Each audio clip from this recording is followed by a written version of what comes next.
Bonjour Sylvain Rousseau. Bonjour.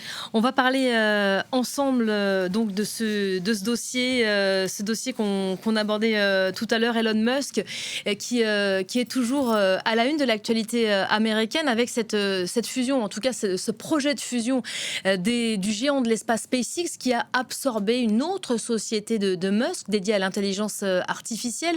Pourquoi est-elle si importante ? Oui, alors déjà, on va parler de sa société d'intelligence artificielle. On la connaît un petit peu moins. Elle s'appelle XAI. Elle détenait déjà X. Ce qui a justement permis le développement de cette intelligence artificielle controversée du réseau social, le fameux Grok. Et donc cette entreprise fusionne avec SpaceX qui détenait également la société Starlink. Donc ce rachat se fait pour 250 milliards de dollars. Elon Musk estime donc que sa nouvelle entreprise désormais est valorisée pour 1250 milliards, ce qui en fait de facto l'une des plus grosses de la planète. Et le moins qu'on puisse dire, c'est qu'Elon Musk ne manque pas d'ambition. On sait qu'il ne fait pas dans la demi-mesure, donc on se doute bien que c'est évidemment encore pas le cas. Voilà ce qu'il en dit. SpaceX a fait l'acquisition de XAI pour former le moteur d'innovation le plus ambitieux sur Terre et au-delà, alliant l'intelligence artificielle, les fusées, l'internet spatial, les communications directes vers les mobiles et la plus importante plateforme d'information en temps réel et de liberté d'expression au monde. Rien que ça. Autant vous dire qu'il y a quand même beaucoup d'ambition également derrière cette fusion. Économiquement déjà, l'objectif c'est de créer un monstre. On sait que SpaceX doit être introduit en bourse au mois de juin. Ça s'annonce déjà comme l'une des introductions la plus massive, si ce n'est réellement la plus massive de l'histoire, puisque SpaceX pourrait devenir à ce moment-là l'entreprise la mieux valorisée au monde le jour de son inauguration. Et à cette occasion, Elon Musk pourrait même devenir le premier billionnaire de l'histoire de l'humanité. Ça fait beaucoup de zéros. Ça fait beaucoup tout de zéros. Mais les zéros comptent pas, on va les oublier. Derrière cette logique économique, il y a aussi la vision du futur d'Elon Musk. Oui, effectivement, et c'est ce qu'il utilise, c'est l'argument qu'il utilise pour justifier en fait cette fusion, ce regroupement finalement de toutes ces sociétés sous le même toit. L'objectif derrière ça, c'est de construire en orbite des centrales à énergie solaire couplées à des centres de données dédiés à l'intelligence artificielle. C'est un vrai projet qui s'appelle le Soleil Conscient. C'est quelque chose auquel, même si ça paraît assez improbable dit comme ça, mais on sait que toutes les entreprises de la tech réfléchissent à ça. L'intelligence artificielle est extrêmement gourmande en énergie, que ce soit en électricité pour s'alimenter ou en eau pour se refroidir, etc. Donc effectivement, implanter ces centres, ces data centers, ces centres de données dans l'espace, eh bien, ça permettrait d'avoir un accès illimité à l'énergie solaire. Le refroidissement serait évidemment beaucoup plus facile. Et Elon Musk couple ça avec SpaceX et donc ses vaisseaux pour pouvoir transporter la marchandise, notamment le fameux Starship dont on attend toujours qu'il marche, et avec ces satellites de télécommunication, de communication, ces fameux Starlink. C'est pour ça que je vous en parlais tout à l'heure. Alors pour l'instant, à part Starlink, il n'y a quand même pas grand-chose qui marche encore. C'est pour ça que l'idée peut prêter à sourire. Elle est en tout cas extrêmement complexe.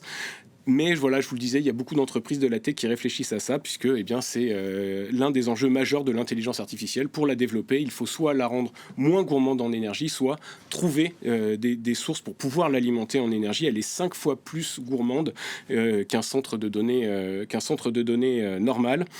Et le multimilliardaire a même fait une demande d'autorisation pour le lancement d'1 million de satellites dédiés à l'intelligence artificielle. Donc les objectifs d'Elon Musk dans l'ordre, l'orbite basse, la Lune, Mars, le système solaire et pourquoi pas l'univers dans la foulée.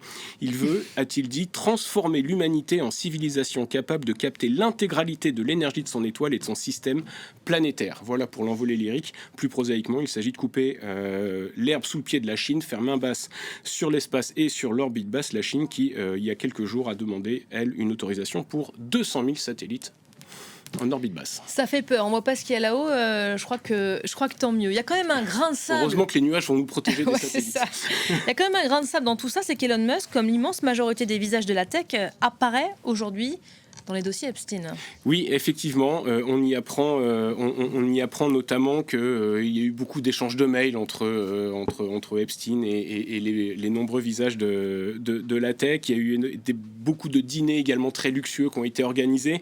Et ce qui pose réellement problème dans ces dîners, c'est qu'ils ont été organisés jusqu'à un mois avant que l'affaire Epstein soit rendue publique. Donc vraiment jusqu'au tout dernier moment. On parle là d'Elon Musk, évidemment, qui est cité dans les mails, de Jeff Bezos, de Bill Gates, de Larry Page et Sergey Brin, les fondateurs de Google. Il y a également le fondateur de LinkedIn, le cofondateur de Twitter. La liste est longue, ils sont presque tous là.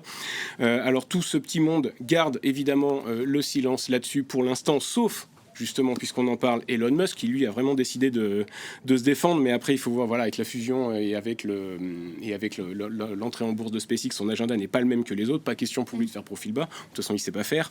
Donc Elon Musk s'est défendu immédiatement en déclarant sur son compte Twitter: personne n'a poussé plus fort que moi pour que les fichiers Epstein soient rendus publics et je suis content que ce soit enfin arrivé.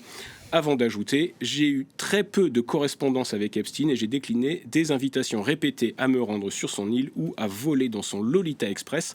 Mais j'étais bien conscient que certains échanges d'emails avec lui pourraient être mal interprétés et utilisés par des détracteurs pour salir mon nom. Et effectivement, les emails qu'on a entre Musk et Epstein semblent accréditer cette thèse-là. Et effectivement, on ne peut pas enlever à Elon Musk le fait qu'il ait toujours poussé pour que ces dossiers soient rendus publics. Donc l'enjeu, finalement, c'est un peu le même qu'avec tous ceux qui apparaissent dans ces dossiers pour l'instant. C'est de savoir exactement qui a fait quoi, qui savait quoi. Et c'est justement ce que les différentes enquêtes vont permettre de tirer au clair. Et pour le moment, rien d'accablant, en tout cas aucune preuve. En tout cas, pas en ce qui concerne Elon Musk. Ça ne met pas encore son empire en péril, en tout cas. Musk est convoqué aussi, on va peut-être ajouter, par la justice française en avril prochain, après les perquisitions des locaux de X ici en France. C'est pour la petite cerise sur le gâteau. Effectivement, il s'est insurgé sur la justice française, etc., en oubliant ce pourquoi X avait été perquisitionné. Voilà. Merci beaucoup, Sylvain Rousseau.